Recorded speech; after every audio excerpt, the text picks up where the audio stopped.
Hi, I'm John Scholl, president of Service Quality Institute based in the United States, and I'd like to talk to you about how to create a service culture.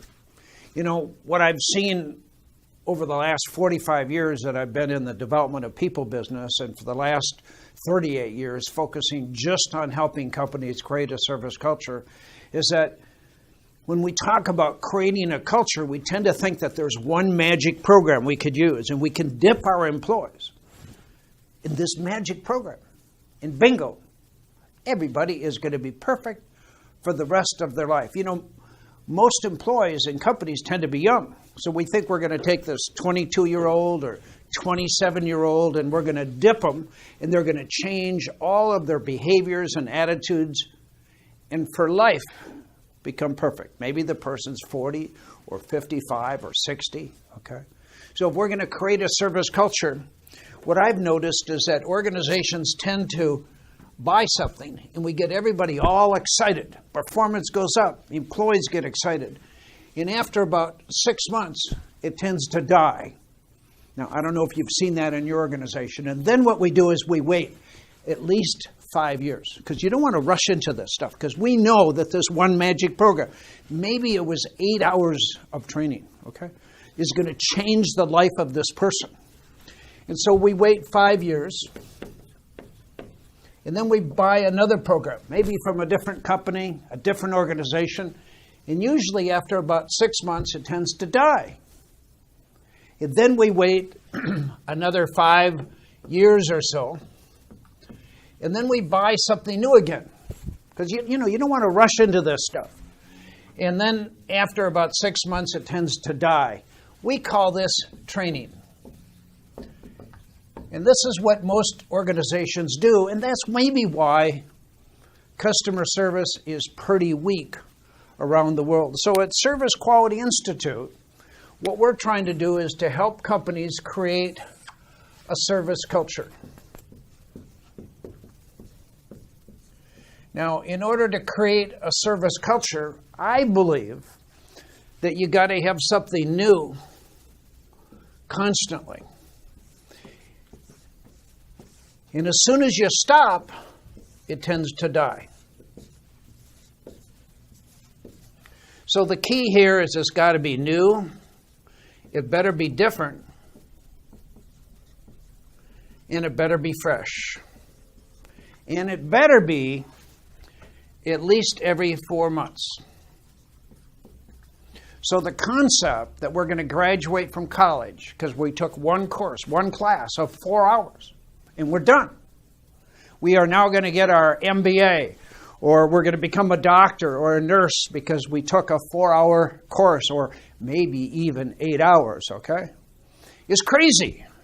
So if our goal is to change the culture, to get everybody customer driven, you got to have new stuff, fresh stuff constantly. If you put Charlie through the same stupid program, he falls asleep the second time through. In the number one cost of development of people is not our materials. It's strictly labor time. So if the switch is off because the material you use is poorly packaged, poorly designed, or it's the same stupid program you did the first time, the employee goes to sleep, you wasted all your money. Okay.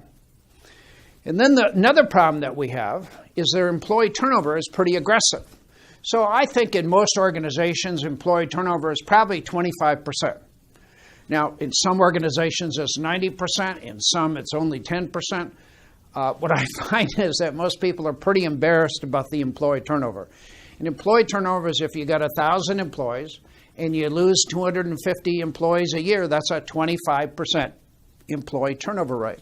So in order to create this service culture, what I believe is that we got to have something fresh and new, as I said, every 4 months. And so sometimes companies start off with a John Scholl seminar. If you're a large organization, that's a viable option. I do major service strategy seminars where I take the whole leadership team, the top 100, 200, 300 people, and I get them to be passionate about the customer experience. I help them understand financially why you got to drive the service culture.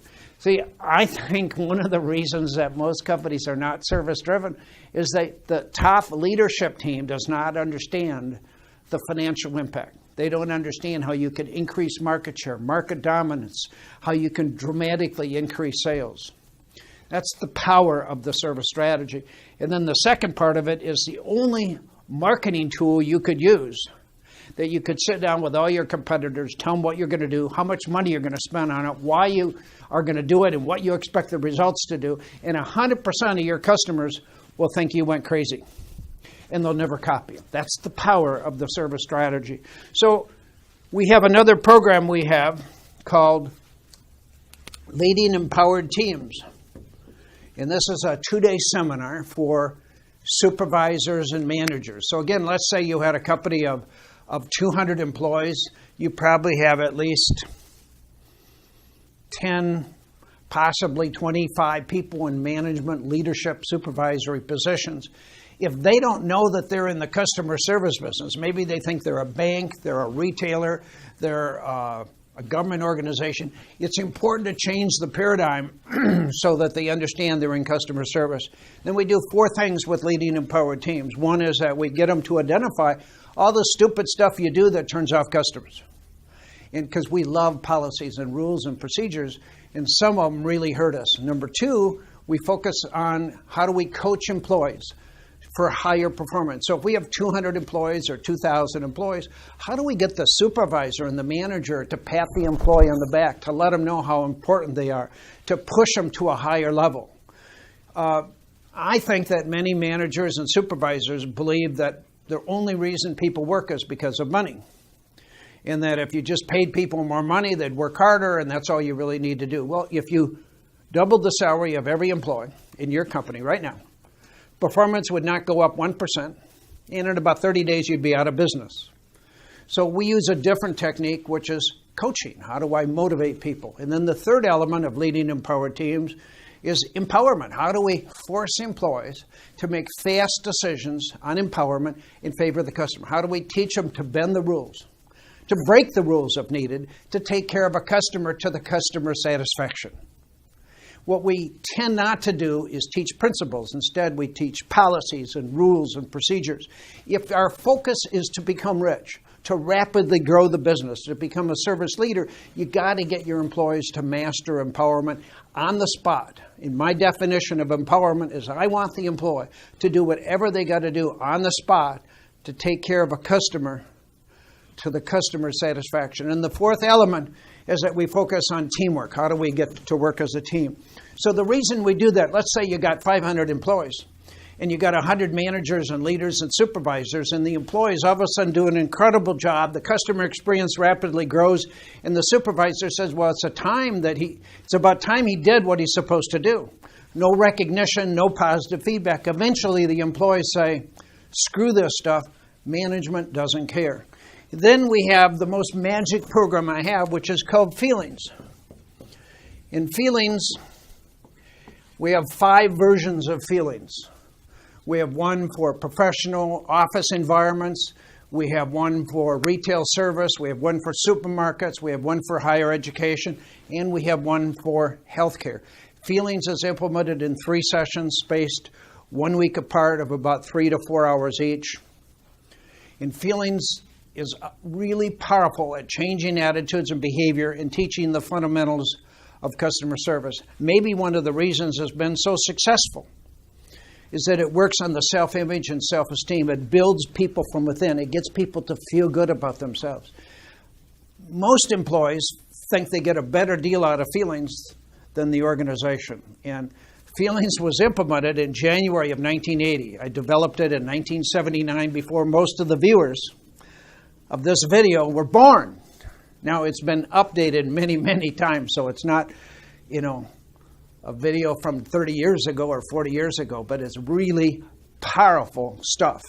And everywhere in the world, millions and millions of people have gone through Feelings, and it absolutely works. By the way, on all of our programs, we have a money-back guarantee. That means that if you had a company of 300 employees and you put everybody through Feelings, And if a year later, 2 years later, 4 years later, you said, you know, it didn't work, it sucks, is all you got to do is return all the materials and we'll give you your money back. We have the strongest money back guarantee in the world. Now, I got to warn you, in 45 years, we've had only 2 returns totaling under $800. One was in 1980 or 81 for a dentist for about $120. And one was a car dealership in 1990 for about $600-700. That's it. The stuff works, okay? So let's say you go through feelings. You know, our goal is to create a service culture. So what? I mean, I don't care if you got the best professor, the best course you've ever attended in class, in college, so what? You can't graduate with one course. So if you want high-performing, customer-driven people, then we have to have something new and fresh. And so we have another program called Empowerment, a Way of Life. And this is a 2-session program designed to teach everybody how to make very fast decisions in favor of the customer, how to bend the rules. Trying to get an employee to make an empowered decision for even $5 typically takes 2 miracles at one time. Empowerment is a 2-session program spaced 1 week apart. And ideally, the sessions, if you're in the U.S. or a developing market, it's 3 to 4 hours or 2 to 3 hours. And all of our programs have a facilitator guide, which is designed so people internally can do the facilitation, a couple DVDs with Empowerment, a Way of Life, and beautiful participant materials. So without empowerment, you'll never be a service leader. But here's the problem. So let's say you go through feelings, you go through empowerment, a way of life. So what? I mean, you really think you're going to take, let's say, a 27-year-old, and because he went through 2 magic programs from Service Quality Institute, he or she is now going to become perfect? It's impossible, okay? We have habits, okay? So we have to have something new. So we have another program called Remember Me. And Remember Me is designed to get employees to remember the customer and to use their name. Think of all the times you go to your bank, a dry cleaner, the supermarket, a gas station, all the places that you visit during a week. How often does the employee say, Mr. Scholl, how are you today? Or John, hi. People don't care about your name. Now, I tend to believe that if we're looking at the highest element of customer service, to use the customer's name repetitively, to remember the customer's name, is pure magic. So Remember Me teaches people why you have to use the customer's name, how to remember the customer's name, and it teaches you the etiquette of how to do that. So let's say you went through Remember Me. So what? Okay, so what's next? So we have a cost reduction campaign called BAD. It's a 30-day campaign. It gets everybody to look for a way to save just $1 a day. Not a peso, not a ruble, but just $1 a day, okay? And everybody understands the value of $1. There's about 250 working days in a year. So if you had 1,000 employees and everybody saved $1 a day, that's $250,000. If you went to the tallest building in your country and you took $250,000 US and you threw it out into the wind, that's what most companies do every year. Okay? So one of the strengths of service leaders is they're frugal and they pass the savings on to the customer, which gives them increased market share. So it's a very fast 30-day campaign. It's motivational. It's inspirational. There's no training time involved in it. And we guarantee that the savings exceed the investment or we refund the difference. And by the way, we've never had to refund the difference because the waste in companies is incredible. So again, every 4 months we want something new. So we have another program called Speed. And as I talk about these programs, you can go in any order you want. We're the only company in the world that has this technology where you have this in-depth suite of programs and you can choose and pick which program you want to go first and second and third and fourth. So Speed is a 2-session program implemented in 2 sessions of 2 to 3 hours each if you're in the U.S. or a developed country, or 3 to 4 hours each in a developing country. And it teaches people how to dramatically improve speed. We have 2 problems with speed. First, the mindset of all employees in the world is slow. And then secondly, we have policies and procedures and systems in place that are designed to decrease speed. Okay? So speed gets you to change mindsets, it drives empowerment, and it gets you to take a look at the policies and systems that you have to change in order to dramatically improve speed. Speed to me means, how do you shrink the time by 90%? So if it normally took you 10 days to do a loan, how do you get it in 1 day? If it takes you 14 days to do something, how do you get it done in 8 hours? That's what I call speed. And then, again, let's say you go through speed, what's the next step? So we have a program called Loyal for Life. And Loyal for Life is on service recovery. When you screw up, how do you save your rear end? How do you take a customer from hell to heaven in 60 seconds or less? I don't care how good we are. We make mistakes every day. My experience is that employees lie and they run for cover. So we teach 4 skills in Loyal for Life. 1 is act quickly. 2, take responsibility. 3, be empowered. And 4, compensate. So how do I flip that customer who's maybe swearing at me, really upset, telling me they're never, ever going to do business with my company again? And how do I get that employee to flip that customer so in 60 seconds they believe they're dealing with the greatest company in the entire world? That's what service recovery and Loyal for Life is. Then we have another program that you could use, and that program is called Handling Irate Customers.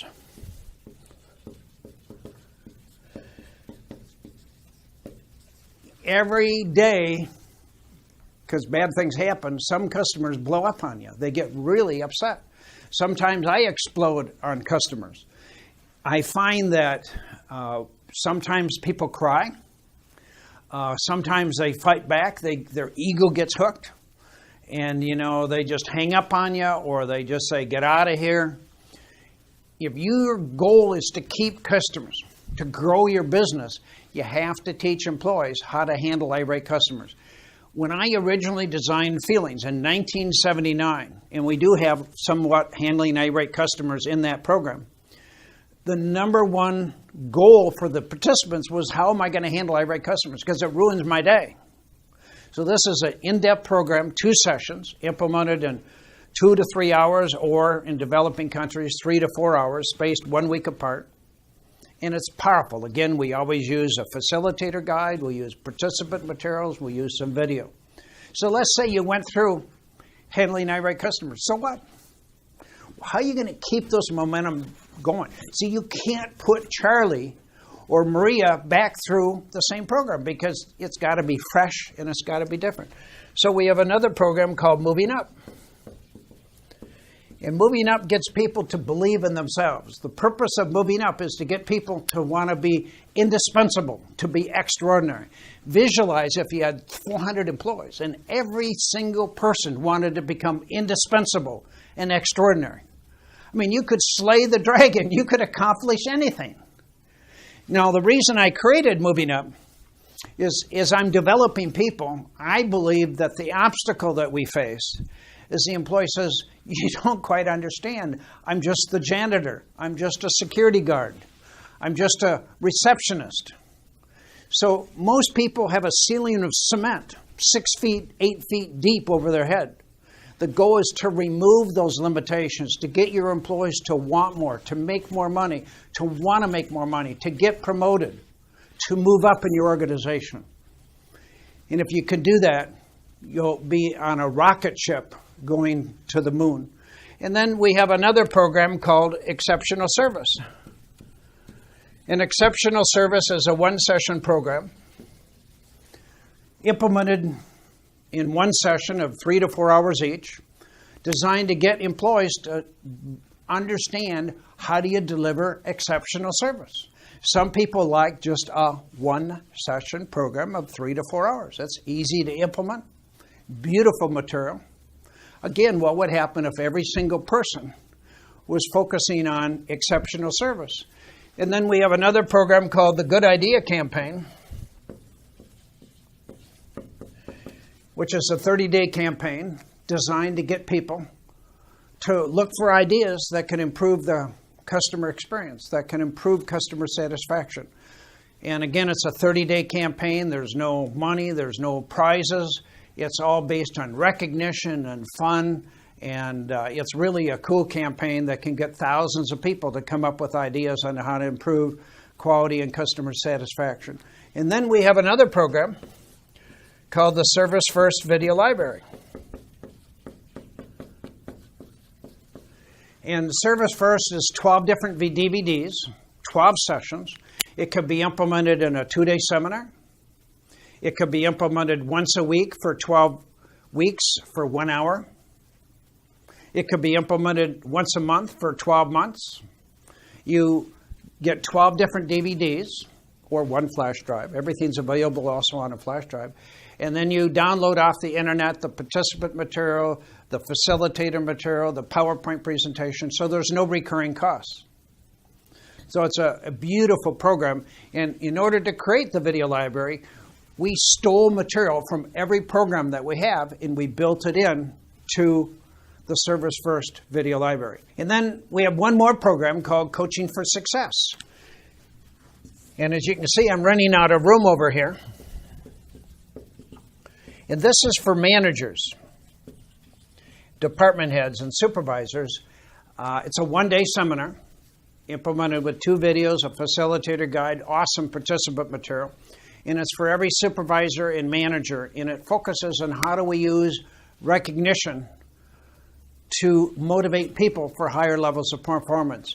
I have a belief that most managers and supervisors are very weak at giving their employees recognition to make them feel appreciated, wanted, valued, and loved. Okay? So it's beautiful material. And then 25% of Coaching for Success is on terminating people that are dead. See, as we go through this service culture plan, let me tell you a fact of life. Not everybody is going to respond to the message. There's going to be some people that are working for you that don't like themselves, they don't like your company, and they don't like customers. And in most organizations, you got to be really, really creative to get fired. So if you do just enough to get by and you let everybody else do the work, you get to stay on. But some of these people destroy your business. And I'm assuming that in most organizations, 5 to 10% of their workforce are incompetent. That could easily be terminated. So as you're developing people, and we have all of the tools to measure behavior, so you can see the change. If it doesn't work, you need to be able to say to that employee, goodbye. And if you do that, you don't even need to replace them because they weren't doing anything anyhow. So that's part of Coaching for Success. So in order to work with Service Quality Institute, you could buy the buffet plan. You save 50% when you use the buffet plan. It's just a fee per year per person. You get up to 3 programs a year of your choice. Or you could just pick one program off the menu and just start with one program. And then when you're done with that program, you could, if you wanted to, go to another program. Our goal at Service Quality Institute is to help you create a service culture. All of my research shows that if you can do that, you will own the market. You will dramatically increase sales. That is our goal. Thank you very much. I'm John Scholl.